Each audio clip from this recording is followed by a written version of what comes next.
Hello दोस्तों, स्वागत है हमारे यूट्यूब चैनल हिस्ट्रिकल क्लासेस में। जैसा कि मैंने पिछली वीडियो में क्लास 10 के प्रश्नावली 1.2 के सवालों पर डिस्कशन किया। आज की इस वीडियो में क्लास 10 के ही प्रश्नावली 1.3 पर जो है डिस्कशन करूँगा। तो आइए हम वीडियो को शुरू करते हैं।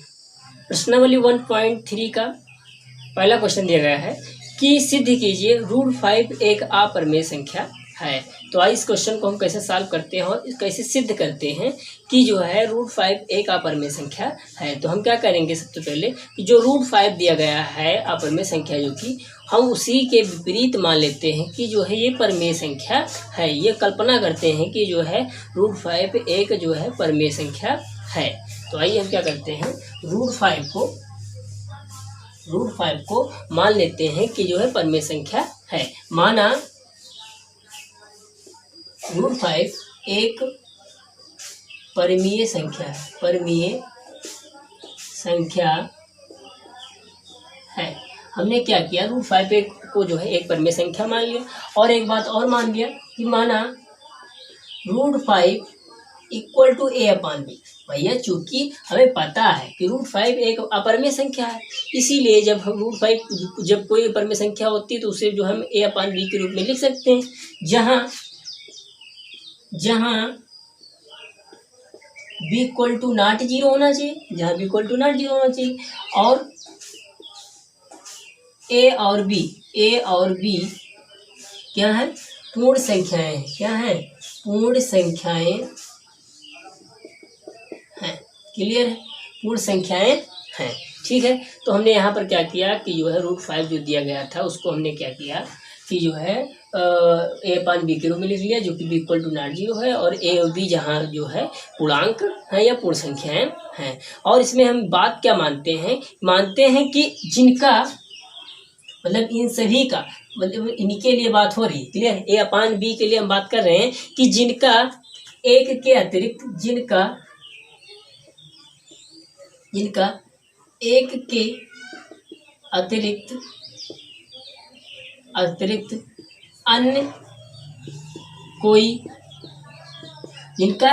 अतिरिक्त अन्य कोई अभाज्य गुणनखंड सार्वनिष्ठ नहीं है। इनका एक के अतिरिक्त अन्य कोई अभाज्य गुणनखंड सार्वनिष्ठ नहीं है। कहने का मतलब ये है कि उसमें जो है a और b में जो है एक के अतिरिक्त कोई उसका अन्य अभाज्य गुणनखंड जो है उभयनिष्ठ उपस्थित नहीं है। इसलिए इसको हम क्या करते हैं, दिया गया है समीकरण √5 इक्वल टू a/, जो कि b दिया गया है, इसमें हम क्या करते हैं, इसका दोनों पक्षों का वर्ग करते हैं। क्या करते हैं, दोनों पक्षों का वर्ग करते हैं। क्लियर है, नहीं है इसको यहाँ लिख लेते हैं, नहीं है। ठीक है, और यहाँ से हम चलते हैं। अब यहाँ पर देखते हैं √5 इक्वल टू a/b, तो दोनों पक्षों को इसका वर्ग करेंगे तो आएगा हमारा 5 इक्वल टू आएगा a² अपान का b² आएगा। 5 इक्वल टू क्या आएगा, a² अपान b² आएगा। अब हम इसको कैसे परिवर्तित कर सकते हैं, देखो a² इक्वल टू इसको लिख सकते हैं, a² इक्वल टू लिख सकते हैं इसको 5b²। क्या लिख सकते हैं, 5b²। अब यहाँ पर हम देखते हैं, यहाँ पर हम देखते हैं कि 5b जो है 5b² जो है 5 से विभाज्य, किससे विभाज्य, 5 से विभाज्य है। ठीक है, यहाँ पर ध्यान से सुने कि 5b² जो है 5 से क्या है, विभाज्य। किससे विभाज्य, 5 से विभाज्य। फिर यहाँ पर देखो कि जहाँ 5b² लिखा है वहाँ पर हम a² लिख सकते हैं, नहीं लिख सकते, क्योंकि जो है 5b² के बराबर क्या है, a²। तो जहाँ 5b² है वहाँ हम a² लिख सकते हैं। तो जो है यहाँ पर हमने क्या किया, इसके स्थान पर a² लिख लिया, तो a² जो है 5 से क्या हो जाएगा, विभाज्य हो जाएगा, विभाज्य है। इसका मतलब ये हुआ विभाज्य है। कहने का मतलब इसी लाइन में हमने जहाँ 5b² था वहाँ पर हमने क्या किया, a² कर दिया है। तो ये हो गया a² जो है 5 से विभाज्य। जब a² जो है 5 से विभाज्य है तो इसका मतलब ये होता है कि a भी जो है 5 से विभाज्य है। a भी जो है 5 से विभाज्य है। क्लियर, a भी क्या है, 5 से विभाज्य। क्लियर, तो यहाँ तक हो गया। तो अब हम एक बात और मान लेते हैं कि जो है a इक्वल टू, माना पुनः पुनः एक बार और मान लेते हैं कि a बराबर 5c, क्या मान लेते हैं, a बराबर हम 5c मान लेते हैं। अब इसका दोनों पक्षों का वर्ग कर लेते हैं, इसके दोनों पक्षों का वर्ग करते हैं। दोनों पक्षों का वर्ग करने पर, दोनों पक्षों का वर्ग करने पर, दोनों पक्षों का वर्ग करेंगे तो आएगा a स्क्वायर इक्वल टू, ये 25 हो जाएगा और जहाँ 25 c स्क्वायर आएगा। क्लियर नहीं क्लियर? यहाँ पर देखें तो यहाँ पर देखें a स्क्वायर इक्वल टू, यहाँ पर हमने क्या माना, a स्क्वायर इक्वल टू क्या है 5b square, a square equal to क्या है 5b स्क्वायर। तो इस समीकरण का मान इस समीकरण में क्या कर देंगे, पुट कर देंगे। जहाँ a स्क्वायर हम क्या लिख देंगे 5b स्क्वायर, मतलब समीकरण 1 से समीकरण 1 का मान समीकरण 2 में रखने पर, इसको समीकरण 2 मान लेते हैं। तो समीकरण 2 में रखेंगे तो हमें मिलेगा, क्या मिलेगा, ध्यान से सुने। यहाँ पर हमारा हो जाएगा 5b स्क्वायर, क्या हो जाएगा 5b स्क्वायर इक्वल टू आएगा 25c स्क्वायर, क्या आएगा 25c स्क्वायर हो जाएगा। क्लियर है? क्या हो जाएगा 25c स्क्वायर आएगा। अब ये कटेगा, 5 से कट जाएगा तो 50 हो जाएगा, तो b स्क्वायर इक्वल टू आएगा 5c स्क्वायर। अब यहाँ पर देखिए ये वाला समीकरण और ये वाला समीकरण, मतलब फर्स्ट समीकरण देखें और ये जो थर्ड समीकरण बना, इन दोनों समीकरण देखें तो देखते हैं कि दोनों एक जैसे। तो यहाँ से ये बात प्रूफ होती है कि जहाँ पर 5c जो है 5c स्क्वायर जो है 5 से विभाज्य, 5 से विभाज्य है, 5 से विभाज्य, इसका मतलब ये हुआ। और जब 5c स्क्वायर किसके बराबर b स्क्वायर, तो b स्क्वायर यहाँ लिख लेते हैं, 5 से विभाज्य है, 5 से विभाज्य है। ठीक है, दोनों जो है 5 से विभाज्य। अब b स्क्वायर जब 5 से विभाज्य तो इसका मतलब हुआ b भी जो है 5 से विभाज्य है, b भी जो है 5 से विभाज्य है, से विभाज्य है।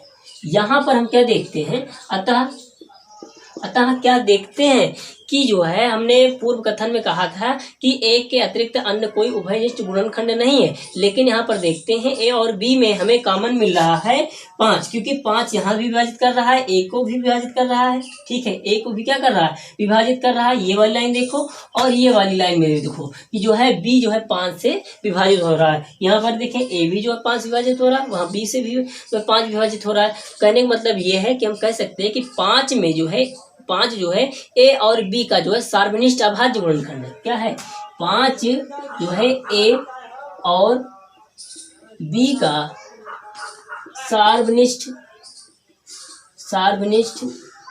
ठीक है, सार्वनिष्ठ उभय कह सकते हैं, सार्वनिष्ठ अभाज्य गुणनखंड है, अभाज्य गुणनखंड है, अभाज्य उभयनिष्ठ गुणनखंड है। तो अतः हमारी पूर्व कथन क्या हो गई, गलत हो गई। अतः हमारी पूर्व धारणा क्या है, एकदम से इसके विपरीत हो रही। तो अतः हम कह सकते हैं कि ये जो है परमेय संख्या है। मतलब कहने का मतलब ये है कि अतः हमारी कल्पना गलत है, अतः हमारी कल्पना गलत है,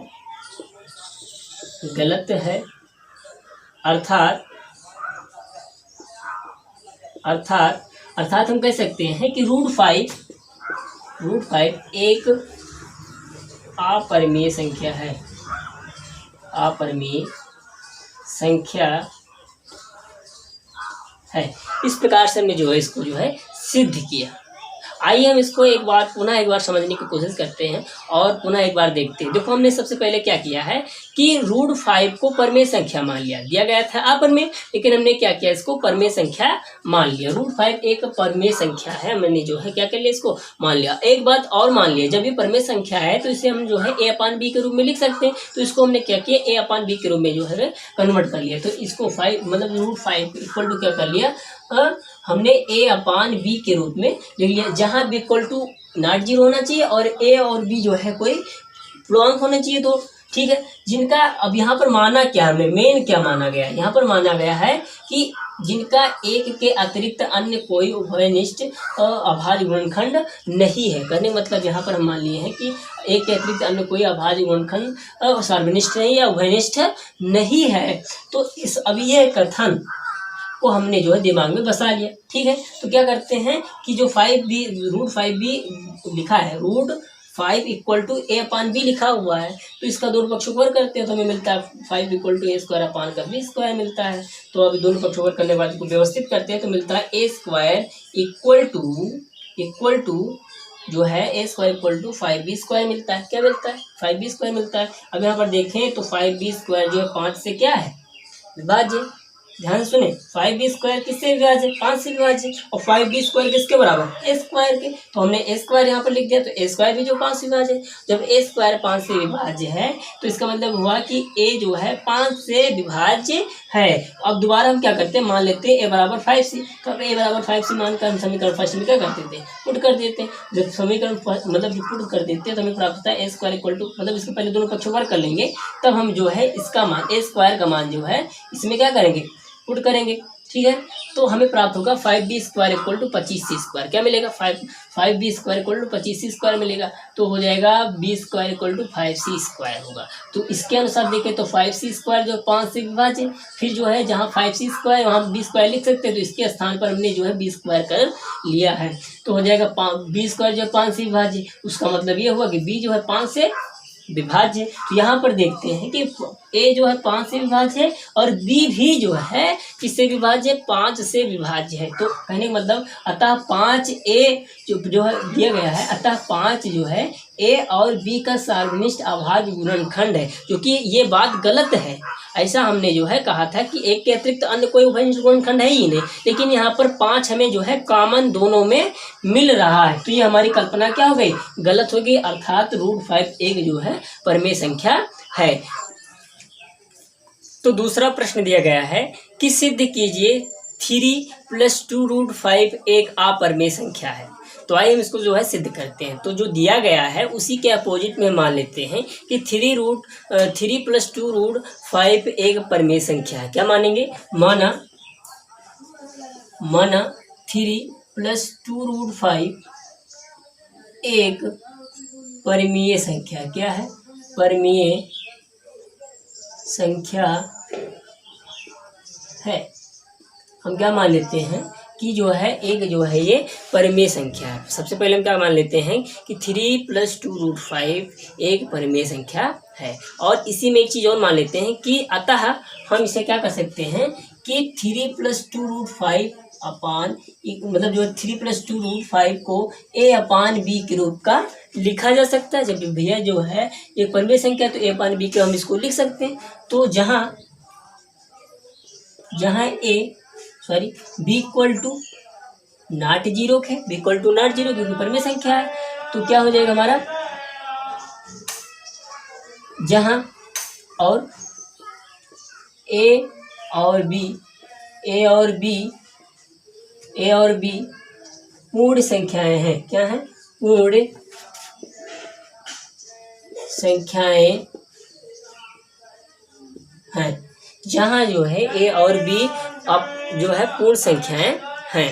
तो अब हम क्या करेंगे कि इसी समीकरण से जो दिया गया समीकरण दिया गया 3 + 2√5 equal to a upon b, तो इसको हम जो है √5 के पदों में व्यक्त कर लेंगे। कैसे? देखें तो हो जाएगा √5 equal to a upon b minus का 3 हो जाएगा। क्लियर है? आएगा 2√5 इक्वल टू a माइनस का 3b अपान का b होएगा। तो हम क्या करेंगे? √5 इक्वल टू क्या कर सकते हैं? -3b अपान का 2b बन जाएगा। तो इतना प्रोसेस करने के बाद हम ये बात कहते हैं कि यहाँ पर देखें, चूंकि हमें ये बात पता है कि a और b पूर्ण संख्याएं हैं। क्या है? पूर्ण संख्याएं। a और b जो है पूर्ण संख्याएं हैं और जो है b equal to not zero है, b इक्वल टू जो है नॉट जीरो है। तो इसका मतलब ये हुआ कि ये वाला जो पद दिया गया है ये हमारा जो है परमेय संख्या है। अतः इसके अनुसार हम कह सकते हैं कि जो है a - 3b अपान का 2b एक परमेय संख्या होगी। परमेय संख्या है। ठीक है? नहीं ठीक? क्लियर है? तो ये बात तो क्लियर हो गई। लेकिन एक बात हमें और पता है कि किसी भी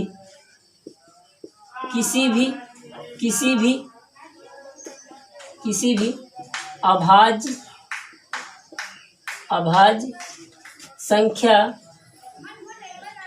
संख्या का वर्गमूल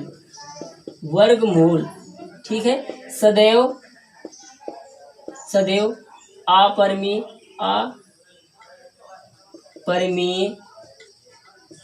संख्या होती है। कहने का मतलब जो है कि इसके कि अतः चूंकि अतः यहाँ पर कह सकते हैं कि √5 एक अपरिमेय संख्या है। ध्यान सुनिए, तो कोई यहाँ पर किसी भी अभाज्य संख्या का जो वर्गमूल होता है वो सदैव अपरिमेय संख्या होती है। क्या होती है? अपरिमेय संख्या होती है। और इसी के अनुसार हम कह सकते हैं √5 एक अपरिमेय संख्या है। क्लियर? तो यहाँ पर देखिए, एक तरफ जो है हमारा अपरिमेय है और एक तरफ जो है परिमेय है। तो क्या है, संभव है? लिखेंगे कि जो है जहाँ समीकरण में जो है लिख देंगे कि जो है परिमेय संख्या अपरिमेय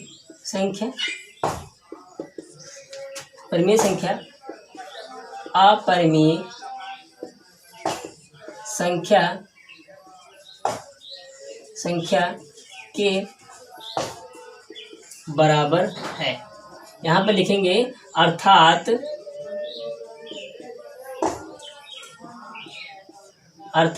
परिमेय संख्या अपरिमेय संख्या के क्या है, बराबर है, जो कि जो है संभव नहीं है,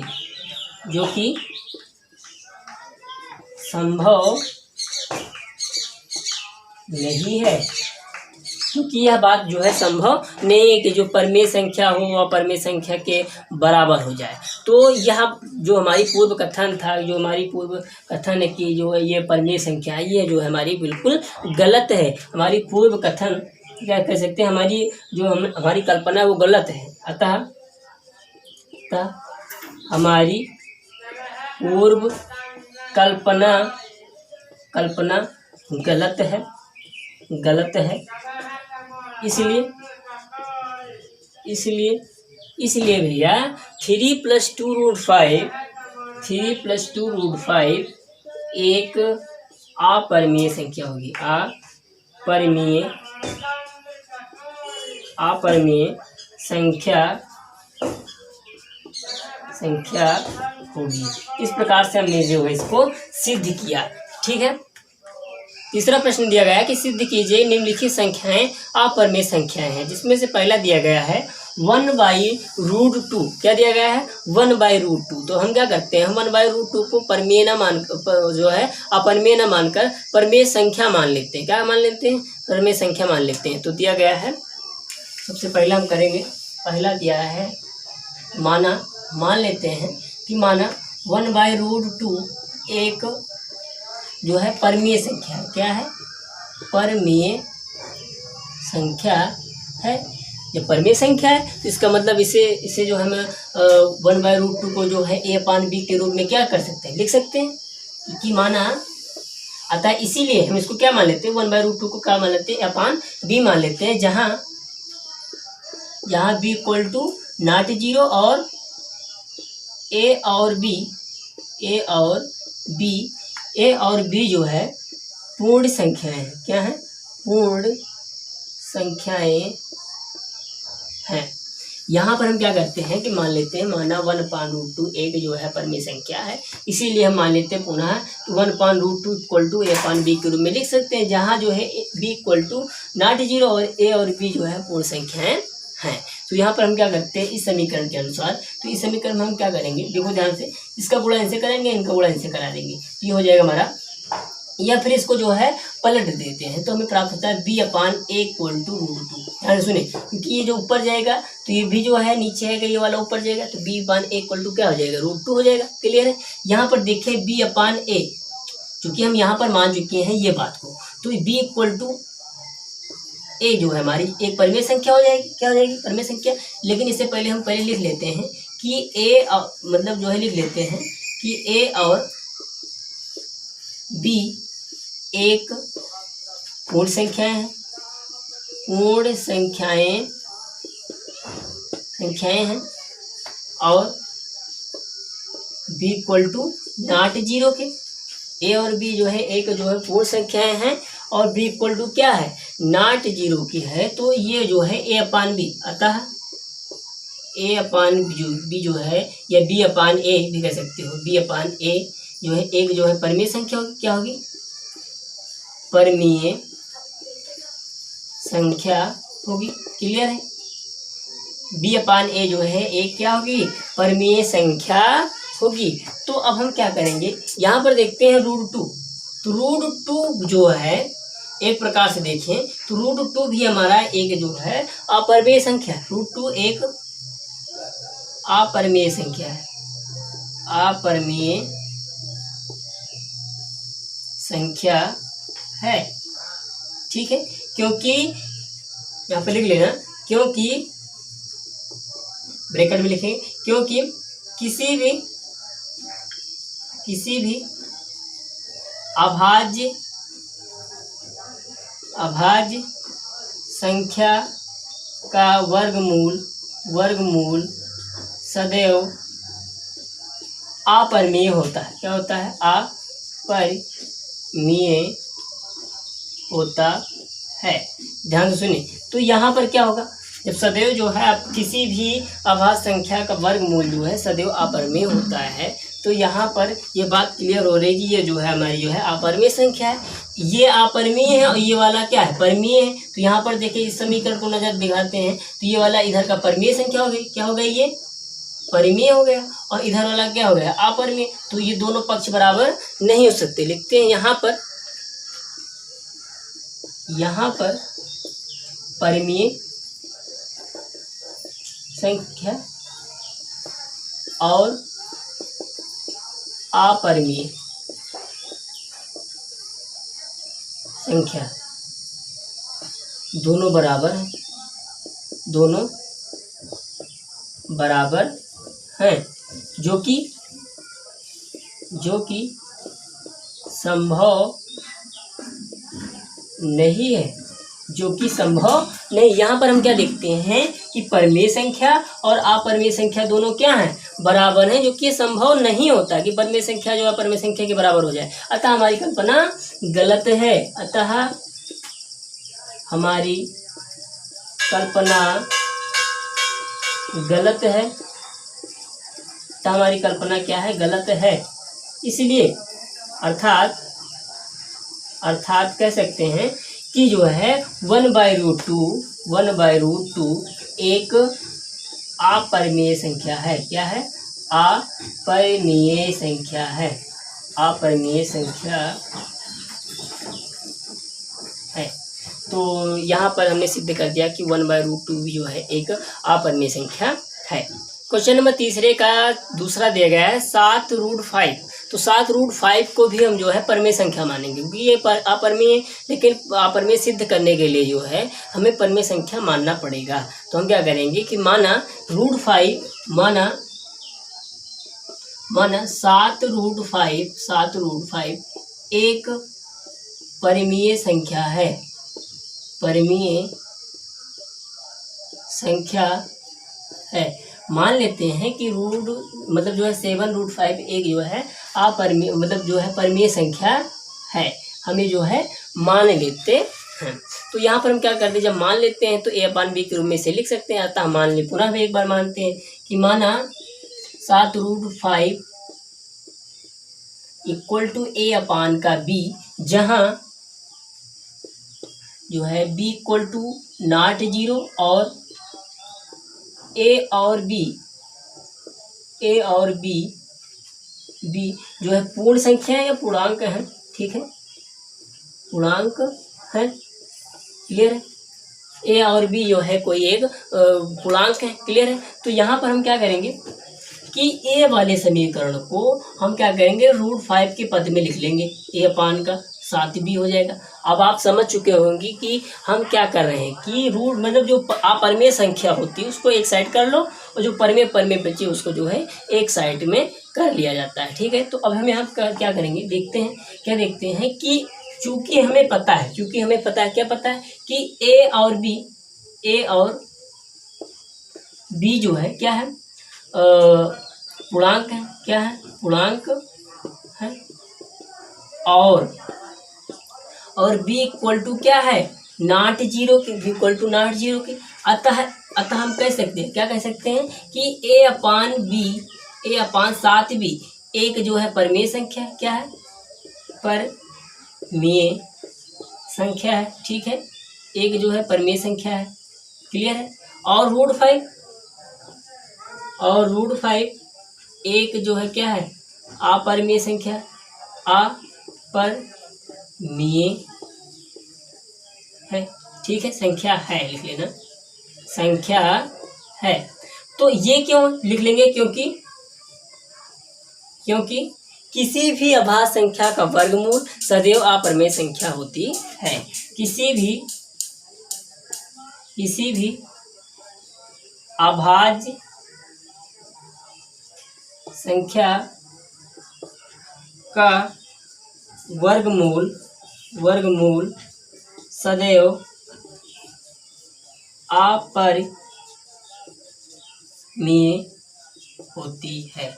मतलब किसी भी अभाज्य संख्या का यदि हम वर्गमूल कर दिए, जैसे हो गया हमारा 2 हो गया, 3 हो गया, अगर इसका वर्गमूल कर देते हैं, है ना, तो ये सब क्या होती हैं, अपरमेय संख्याएं बन जाती हैं। तो ध्यान रखें इस डिफिनेशन को कि किसी भी अभाज्य संख्या का वर्गमूल जो होता है वो हमारा क्या होता है, अपरमेय संख्या होती है। तो इसके माध्यम से हमारा ये कह सकते हैं कि रूट 5 जो है एक अपरमेय संख्या। यहाँ पर हम क्या देखते हैं, यहाँ पर मतलब कह सकते हैं इस समीकरण में, ठीक है, इस समीकरण में कह सकते हैं कि परमेय संख्या और अपरमेय संख्या बराबर है। यहाँ पर हम देखते हैं परमेय संख्या और अपरमेय संख्या क्या है, दोनों बराबर हैं। तो जो कि संभव नहीं है, जो कि संभव नहीं है, जो कि यहाँ पर ये बात संभव नहीं है, तो अतः हमारी पूर्व धारणा क्या हो गई, गलत होगी। अतः हमारी पूर्व धारणा गलत है, अतः हमारी पूर्व धारणा गलत है, ठीक है, क्या है, गलत है। अर्थात 7√5 एक अपरमेय संख्या है, अपरमेय संख्या है। अतः इस प्रकार से हम सिद्ध कर सकते हैं कि 7√5 एक अपरमेय संख्या है। इस प्रकार से हमने जो है तीसरे का दूसरा सवाल भी हमने आपको बता दिया। अब हम क्वेश्चन नंबर तीसरे की ओर बढ़ते हैं, जो कि दिया गया है 6 + √2। क्वेश्चन नंबर तीसरे का दूसरा दिया गया है 7√5। तो 7√5 को भी हम जो है परमेय संख्या मानेंगे, क्योंकि ये अपरमेय, लेकिन अपरमेय सिद्ध करने के लिए जो है हमें परमेय संख्या मानना पड़ेगा। तो हम क्या करेंगे कि माना 7√5 एक परमेय संख्या है, परमेय संख्या है। मान लेते हैं कि मतलब जो है 7√5 एक जो है अपरमेय, मतलब जो है परमेय संख्या है, हमें जो है मान लेते हैं। तो यहाँ पर हम क्या करते हैं, जब मान लेते हैं तो a/b के रूप में से लिख सकते हैं। अतः मान ले, पुनः भी एक बार मानते हैं कि माना 7√5 इक्वल टू a/b, जहाँ जो है b equal to not zero और a और b जो है पूर्ण संख्या है या पूर्णांक है, ठीक है, पूर्णांक है, क्लियर है। a और b जो है कोई एक पूर्णांक है, क्लियर है। तो यहाँ पर हम क्या करेंगे कि a वाले समीकरण को हम क्या करेंगे, √5 के पद में लिख लेंगे, a/, का 7b हो जाएगा। अब आप समझ चुके होंगे कि हम क्या कर रहे हैं कि रूट मतलब जो अपरमेय संख्या होती है उसको एक साइड कर लो, और जो परमेय बचे उसको जो है एक साइड में कर लिया जाता है, ठीक है। तो अब हम यहाँ क्या करेंगे, देखते हैं कि चूंकि हमें पता है, क्या पता है कि a और b जो है क्या है, पूर्णांक है, क्या है, पूर्णांक है। और b इक्वल टू क्या है, नॉट जीरो के, b equal to not zero के। अतः हम कह सकते हैं, क्या कह सकते हैं कि a upon b, a upon 7b एक जो है परमेय संख्या, क्या है, परमेय संख्या है, ठीक है, एक जो है परमेय संख्या है, क्लियर है। और रूट फाइव एक जो है क्या है, अपरमेय संख्या, अपरमेय है, ठीक है, संख्या है, लिख लेना, संख्या है। तो ये क्यों लिख लेंगे, क्योंकि किसी भी अभाज्य संख्या का वर्गमूल सदैव अपरमेय संख्या होती है। किसी भी अभाज्य संख्या का वर्गमूल सदैव अपरिमेय होती है। मतलब किसी भी अभाज्य संख्या का यदि हम वर्गमूल कर दिए, जैसे हो गया हमारा 2 हो गया, 3 हो गया, अगर इसका वर्गमूल कर देते हैं, है ना, तो ये सब क्या होती हैं, अपरिमेय संख्याएं बन जाती हैं। तो ध्यान रखें इस डिफिनेशन को कि किसी भी अभाज्य संख्या का वर्गमूल जो होता है वो हमारा क्या होता है, अपरिमेय संख्या होती है। तो इसके माध्यम से हमारा ये कह सकते हैं कि √5 जो है एक अपरिमेय संख्या। यहाँ पर हम क्या देखते हैं, यहाँ पर मतलब कह सकते हैं इस समीकरण में, ठीक है, इस समीकरण में कह सकते हैं कि परमेय संख्या और अपरिमेय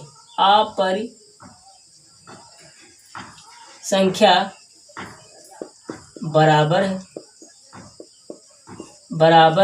है। यहाँ पर हम देखते हैं परमेय संख्या और अपरिमेय संख्या क्या है, दोनों बराबर हैं। तो जो कि संभव नहीं, जो कि संभव नहीं है, जो कि यहाँ पर ये बात संभव नहीं है, तो अतः हमारी पूर्व धारणा क्या हो गई, गलत होगी। अतः हमारी पूर्व धारणा गलत है, अतः हमारी पूर्व धारणा गलत है, ठीक है, क्या है, गलत है। अर्थात 7√5 एक अपरिमेय संख्या है, अपरिमेय संख्या है। अतः इस प्रकार से हम सिद्ध कर सकते हैं कि 7√5 एक अपरिमेय संख्या है। इस प्रकार से हमने जो है तीसरे का दूसरा सवाल भी हमने आपको बता दिया। अब हम क्वेश्चन नंबर तीसरे की ओर बढ़ते हैं, जो कि दिया गया है 6 + √2।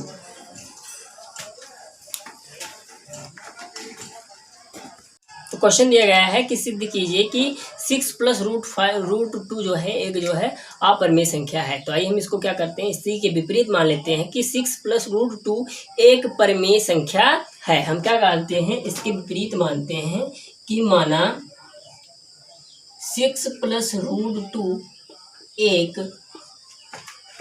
परिमेय संख्या है। क्या मान लेते हैं, परिमेय संख्या है, मान लेते हैं परिमेय संख्या है। तो इसको क्या लिख सकते हैं, 6 + √2 = a/b के रूप में इसको क्या कर सकते हैं, लिख सकते हैं, जहाँ भैया b = नॉट जीरो और a और b क्या है, पूर्णांक है या पूर्ण संख्या है, ठीक है, पूर्णांक है, क्लियर है। अब यहाँ पर हम क्या करते हैं, जो समीकरण दिया गया है इसको हम जो है √2 के पदों में लिख लेंगे। तो हो जाएगा √2 = a/b - 6 हो जाएगा, क्लियर है। यहाँ पर लिखेंगे a/b - 6 एक परिमेय संख्या, क्योंकि हम पहले से नोट कर लेंगे कि चूंकि हमें पता है कि a और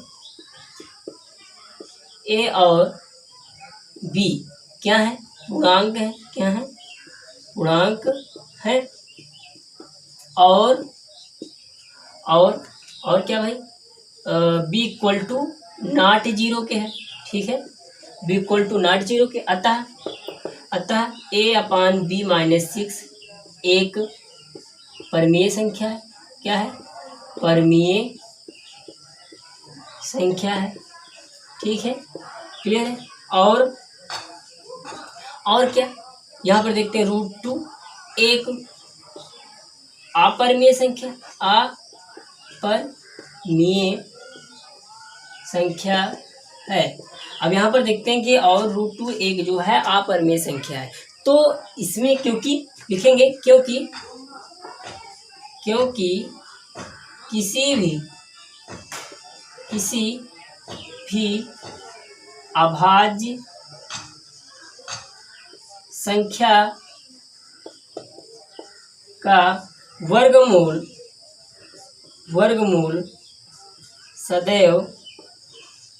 सदैव अपरिमेय होता है। अपरिमेय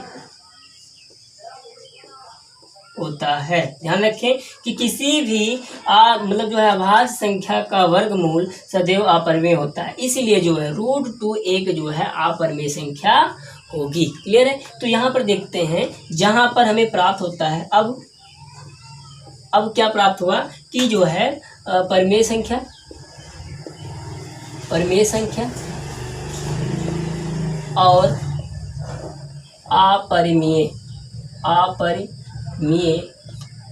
संख्या बराबर है, जो कि संभव नहीं है।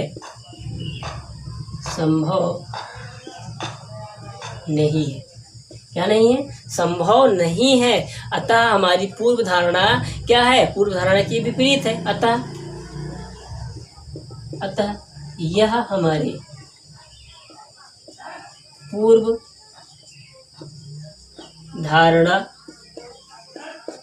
के विपरीत है। अतः मतलब इसके कारण अतः हमारी कल्पना गलत है। अतः हमारी कल्पना क्या है? गलत है। अर्थात हम कह सकते हैं कि